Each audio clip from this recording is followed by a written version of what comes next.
প্রবাসীরা তো এবার ভোট দিতে পারছে প্রবাস থেকে। সামনেবারে দেখেন না প্রবাসীরা ভোট দিতে পারে কিনা।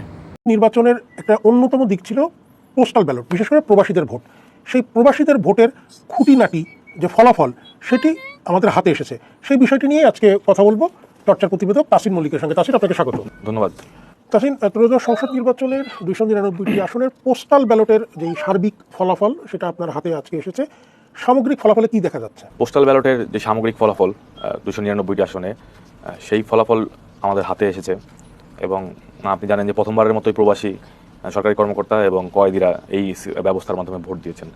তো আমাদের কাছে যেই ফলাফলটি এসেছে সেটি খুবই চমকপ্রদ, যে 299টি আসনের মধ্যে 255টি আসনেই জামাত এবং তার যে 11 দলীয় জোট, সেই জোটের প্রার্থীরা বিজয়ী হয়েছেন পোস্টাল ভোটের ফলাফলে। এবং বিপরীতে বিএনপির প্রার্থীরা মাত্র 41টি আসনে বিজয়ী হয়েছেন। এবং মাত্র 3 জন স্বতন্ত্র প্রার্থী এই পোস্টাল ব্যালটের যে ফলাফল, সেই ফলাফল অনুযায়ী 3 জন স্বতন্ত্র প্রার্থী 3টি সংসদীয় আসনে বিজয়ী হয়েছেন। বিএনপির শীর্ষ নেতাদের মধ্যে পোস্টাল ভোটে বেশি পেয়েছে এরকম কে আছেন?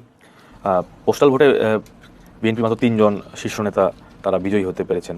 এবং তাদের মধ্যে একজন প্রধানমন্ত্রীর উপদেষ্টা মির্জা আব্বাস ঢাকা 8 আসনে, আরেকজন আসাদুল হাবিব দুলু লালমনিরহাট 3 আসনে, এবং মির্জা ফখরুল ইসলাম আলমগীর বিএনপির মহাসচিব, তিনি তার নির্বাচনী আসন ঠাকুরগাঁও 1-এ তিনি বিজয়ী হয়েছেন।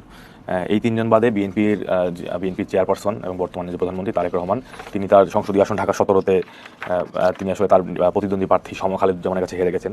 ওই আসনে আমরা দেখেছি যে 2328টি ভোট পেয়েছেন সমখালিদুজ্জামান, এবং প্রধানমন্ত্রী এবং বিএনপি চেয়ারপারসন উনি 1256টি ভোট পেয়েছেন।